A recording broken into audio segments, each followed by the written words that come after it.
Tantor Audio, a division of Recorded Books, presents Tales of the Mountain Men, 17 stories of survival, exploration, and frontier spirit, by Lamar Underwood, narrated by Danny Campbell.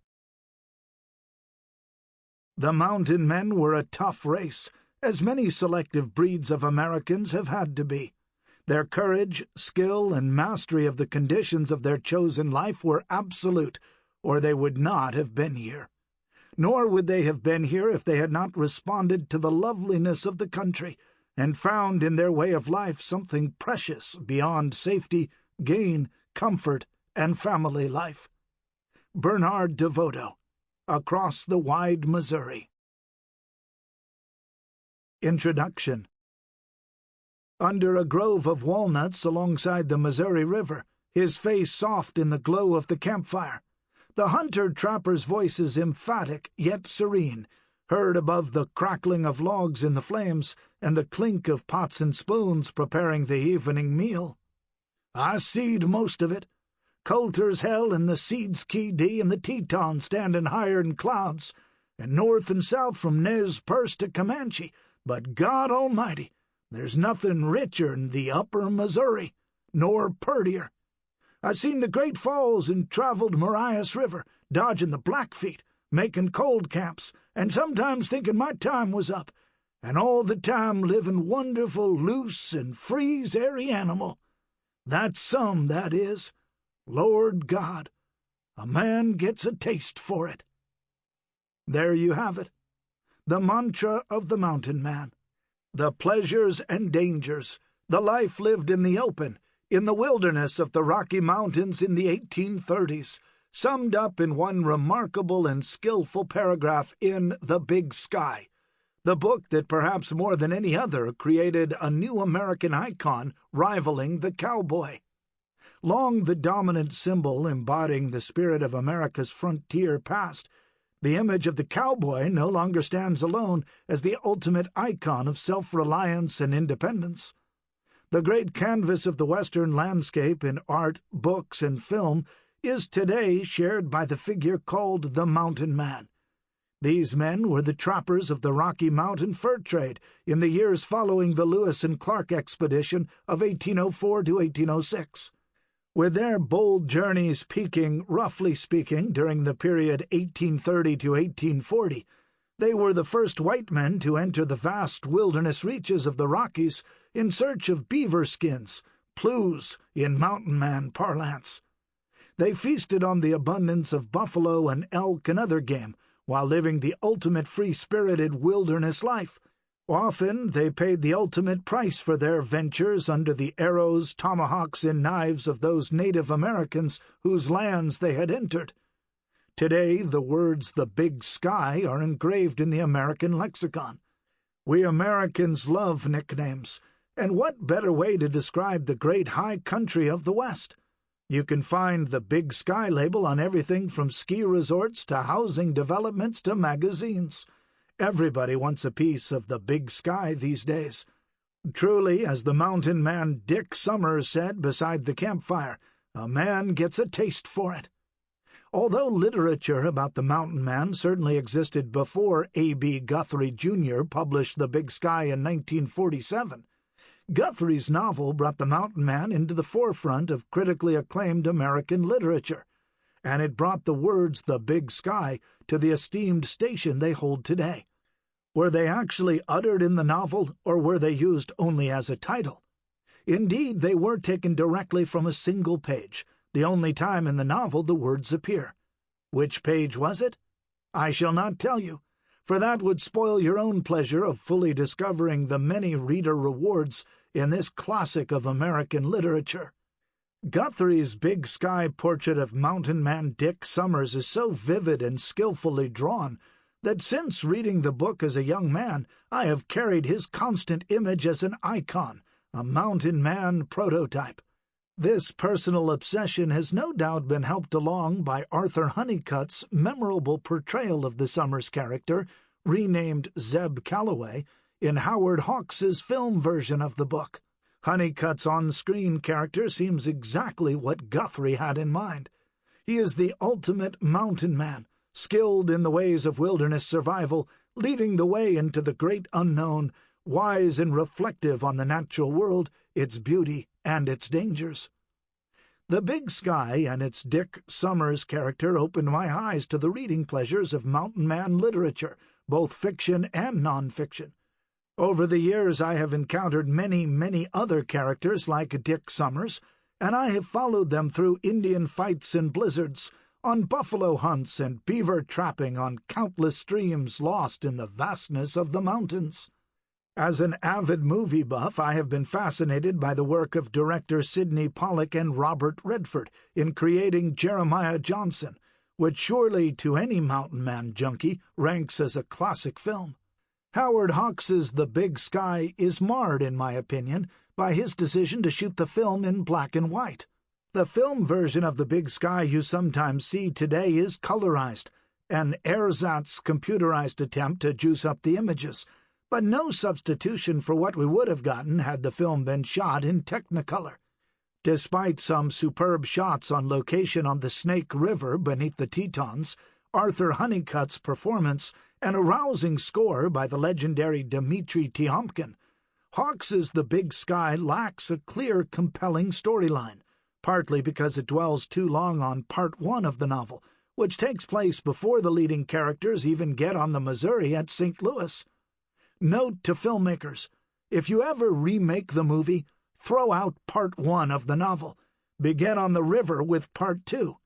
Note to Kevin Costner, why don't you try to mount your own remake of The Big Sky? You're the only one around who could do it properly. By the way, I fully realize that the black and white cinematography in The Big Sky was nominated for an Academy Award, but I stand by my call. It was a sin to not shoot this story of the great outdoors in color. If the mountain men you're going to meet in the pages ahead do not hold your interest as a reader, then this editor should stick to putting commas in the right places and resolve to stop foisting his literary tastes upon an unsuspecting public. My hunch tells me, however, that you are here because the bug has bitten you too, the passion for reading about the mountain men, and through their lives seeing the great unexplored West as it could never be experienced again, of sharing campfires and stories, of keeping our har when confronted by hostile Indians, of hunts that succeeded and those that failed, of high mountain passes and bitter winds and blizzards, of being on our own with nothing but our skills and our possibles bag. Included in these selections are excerpts from some of the finest mountain man fiction ever written, actual accounts of the mountain man lifestyle from journals and diaries, and illuminating and engaging pieces from great historical works, such as Bernard DeVoto's enduring Across the Wide Missouri. If you're already an appreciator of mountain man stories, you know that their colorful language often contains an expression best pointed out with a note of explanation and compassion. In most literary texts, mountain men constantly refer to themselves with terms like this child and this nigger or that nigger. No literary professor but my personal take on the word as used by the mountain men is that they liked the expression to identify themselves with the oppressed, the outcasts, the banished, if you will. The word is always uttered with pride. In this introduction, I shall not bore you by repeating what you can see on the contents page. The stories in these pages will speak for themselves and become individual reading experiences that make your appreciation of the world of the mountain men seem more real to you than ever. Wah! This child's certain. They's fat doin's just ahead. Lamar Underwood, Springtime, 2004. Chapter 1. A much more furious and formidable animal. Lewis and Clark encounter the grizzly bear. From The Journals of Lewis and Clark, edited by Bernard DeVoto. Although it is convenient to think of them as the first mountain men, the members of the Lewis and Clark expedition of 1804 to 1806 were preceded in some areas of the northern Rockies by intrepid fur trappers and traders from Canada. Still, the chronicles of Meriwether Lewis and William Clark give us the first detailed personal portrait of the unexplored American wilderness. The journals of the Corps of Discovery, as the expedition was called, have provided historians and naturalists with a treasure trove of events and impressions that allow us to see and feel the unblemished lands. Writing in an age when freedom from spelling was the norm for the average correspondent, Lewis and Clark filled their diaries and journals with day-by-day happenings and discoveries. Books such as the late Stephen Ambrose's best-selling and critically acclaimed Undaunted Courage translate the diaries into modern mainstream prose. Others, such as the legendary historian Bernard DeVoto, present the accounts of Lewis and Clark as they were actually written, adding footnotes and comments when necessary. In this selection from DeVoto's The Journals of Lewis and Clark, we are with the explorers as they become the first Easterners to meet the grizzly. As they were quick to relate in their prose, the grizzly was a much more furious and more formidable animal than the black bears they were accustomed to encountering in the forests of home. Lewis, Sunday, April 28th, 1805. Set out this morning at an early hour. The wind was favorable, and we employed our sails to advantage. Captain Clark walked on shore this morning, and I proceeded with the party. We saw great quantities of game today, consisting of the common and mule deer, elk, buffalo, and antelopes. Also 4 brown bear, one of which was fired on and wounded by one of the party, but we did not get it. The beaver have cut great quantities of timber, saw a tree nearly 3 feet in diameter that had been felled by them. Monday, April 29th, 1805. I walked on shore with one man. About 8 a.m. we fell in with 2 brown or yellow bear, both of which we wounded. One of them made his escape. The other, after my firing on him, pursued me 70 or 80 yards, but fortunately had been so badly wounded that he was unable to pursue me so closely as to prevent my charging my gun. We again repeated our fur and killed him. It was a male not fully grown. We estimated his weight at 300 pounds, not having the means to ascertaining it precisely. The legs of this bear are somewhat longer than those of the black, as are its talons and tusks, incomparably larger and longer. The testicles, which in the black bear are placed pretty well back between the thighs and contained in one pouch like those of the dog and most quadrupeds, are in the yellow or brown bear placed much further forward, and are suspended in separate pouches from 2 to 4 inches asunder. Its color is yellowish-brown, the eyes small, black, and piercing. The front of the forelegs near the feet is usually black. The fur is finer, thicker, and deeper than that of the black bear. These are all the particulars in which this animal appeared to me to differ from the black bear. It is a much more furious and formidable animal, and will frequently pursue the hunter when wounded.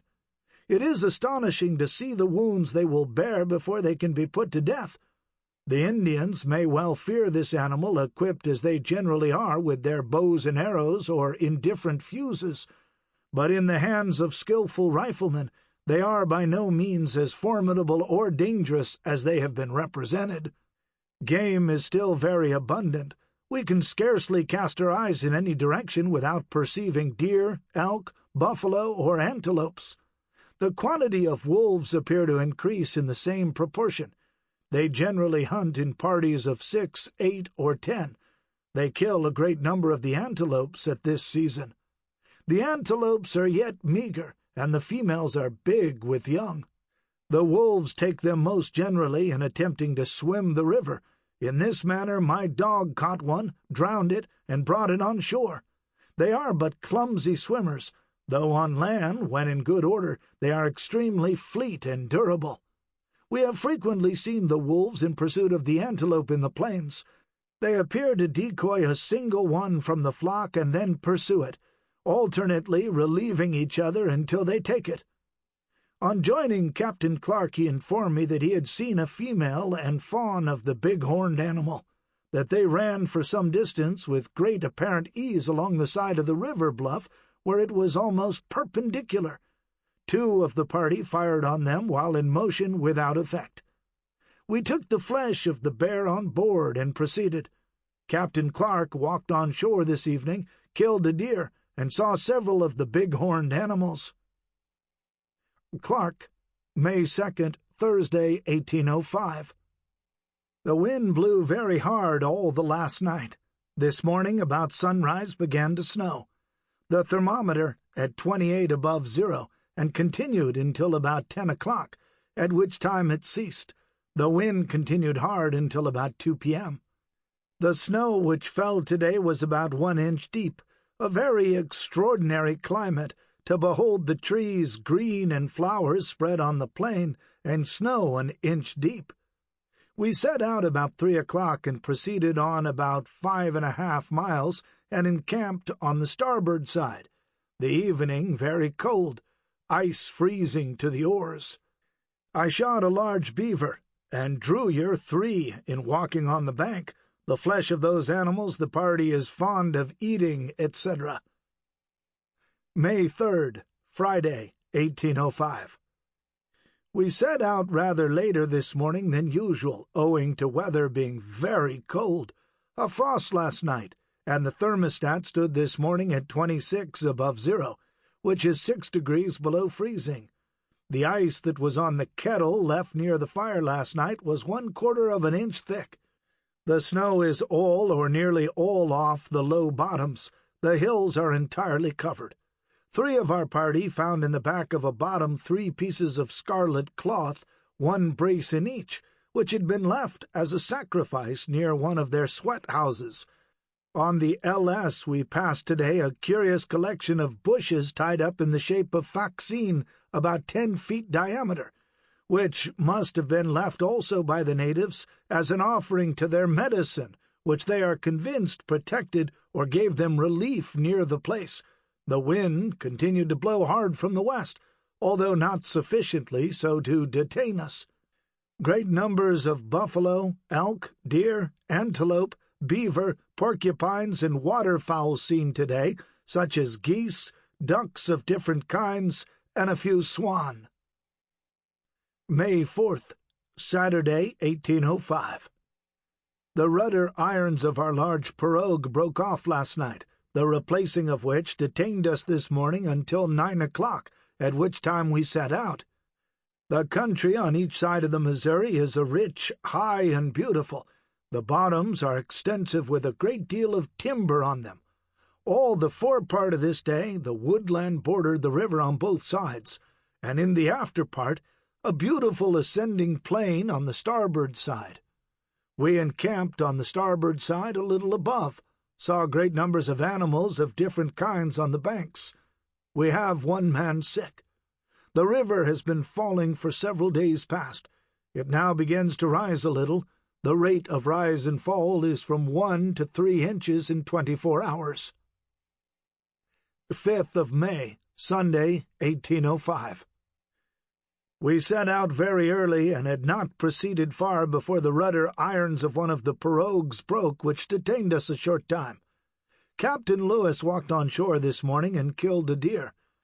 After breakfast I walked on shore, saw great numbers of buffalo and elk, saw also a den of young wolves, and a number of grown wolves in every direction. The country on both sides is as yesterday, handsome and fertile, the river rising and current strong, and in the evening we saw a brown or grizzly bear on a sand beach. I went out with 1 man, George Jr., and killed the bear, which was very large and a terrible-looking animal, which we found very hard to kill. We shot 10 balls into him before we killed him, and 5 of those balls through his lights. This animal is the largest of the carnivorous kind I ever saw. Lewis, Sunday, May 5th, 1805. It was a most tremendous-looking animal, and extremely hard to kill, notwithstanding he had 5 balls through his lungs, and 5 others in various parts. He swam more than half the distance across the river to a sandbar, and it was at least 20 minutes before he died. He did not attempt to attack, but fled and made the most tremendous roaring from the moment he was shot. We had no means of weighing this monster. Captain Clark thought he would weigh 500 pounds. For my own part, I think the estimate too small by 100 pounds. He measured 8 feet 7.5 inches from the nose to the extremity of the hind feet, 5 feet 10.5 inches around the breast, 1 foot 11 inch around the middle of the arm, and 3 feet 11 inch around the neck. His talons, which were 5 in number on each foot, were 4 3/8 inches in length. He was in good order. We therefore divided him among the party and made them boil the oil and put it in a cask for future use. The oil is as hard as hog's lard when cool, much more so than that of the black bear. This bear differs from the common black bear in several respects. Its talons are much longer and more blunt, its tail shorter, its hair, which is of a reddish or bay brown, is longer, thicker, and finer than that of the black bear. His liver, lungs, and heart are much larger, even in proportion with his size. The heart, particularly, was as large as that of a large ox. His maw was also 10 times the size of black bear, and was filled with flesh and fish. The party killed 2 elk and a buffalo today, and my dog caught a goat, which he overtook by superior fleetness. The goat, it must be understood, was with young and extremely poor. Monday, May 6th, 1805. Saw a brown grizzly bear swim the river above us. He disappeared before we can get in reach of him. I find that the curiosity of our party is pretty well satisfied with respect to this animal. The formidable appearance of the male bear killed on the 5th added to the difficulty with which they die when even shot through the vital parts, has staggered the resolution of several of them. Others, however, seem keen for action with the bear. I expect these gentlemen will give us some amusement shortly, as they, the bears, soon begin now to copulate. Saw a great quantity of game of every species common here. Captain Clark walked on shore and killed 2 elk. They were not in very good order. We therefore took a part of the meat only. It is now only amusement for Captain C and myself to kill as much meat as the party can consume. Wednesday, May 8th, 1805. We nooned it just above the entrance of a large river which disembogues on the Lard, starboard side. I took the advantage of this leisure moment and examined the river about 3 miles. I have no doubt but it is navigable for boats, pirogues, and canoes, for the latter probably a great distance. From the quantity of water furnished by this river, it must water a large extent of country. Perhaps this river also might furnish practicable and advantageous communication with the Saskatchewan River. It is sufficiently large to justify a belief that it might reach that river if its direction be such. The water of this river possesses a peculiar whiteness, being about the color of a cup of tea with the admixture of a tablespoonful of milk. From the color of its water we called it Milk River. We think it possible that this may be the river called by the Minataires the river which scolds at all others. Captain Clark, who walked this morning on the large shore, ascended a very high point opposite to the mouth of this river.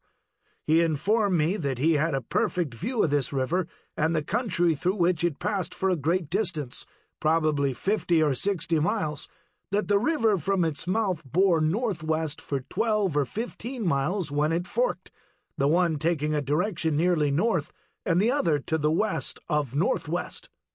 Captain C could not be certain, but thought he saw the smoke in some Indian lodges at a considerable distance up Milk River. Thursday, May 9th, 1805. Captain C killed 2 bucks and 2 buffalo. I also killed 1 buffalo, which proved to be the best meat. It was in tolerable order. We saved the best of the meat, and from the cow I killed we saved the necessary materials for making what our right-hand cook Charbonneau calls the boudin pouding blanc, and immediately set him about preparing them for supper. This white pudding we all esteem one of the greatest delicacies of the forest. It may not be amiss, therefore, to give it a place. About 6 feet of the lower extremity of the large gut of the buffalo is the first morsel that the cook makes love to. This he holds fast at one end with the right hand, while with the forefinger and thumb of the left he gently compresses it and discharges what he says is not good to eat, but of which, in the sequel, we get a moderate portion. The muscle lying underneath the shoulder blade next to the back and fillets are next sought. These are kneaded up very fine with a good portion of kidney suet. To this composition is then added a just proportion of pepper and salt and a small quantity of flour. Thus far advanced, our skillful operator Charbonneau seizes his receptacle, which has never once touched the water, for that would entirely destroy the regular order of the whole procedure. You will not forget that the side you now see is that covered with a good coat of fat, provided the animal be in good order. The operator seizes the receptacle, I say, and tying it fast at one end, turns it inward, and begins now with repeated evolutions of the hand and arm, and a brisk motion of the finger and thumb to put in what he says is bon pour manger.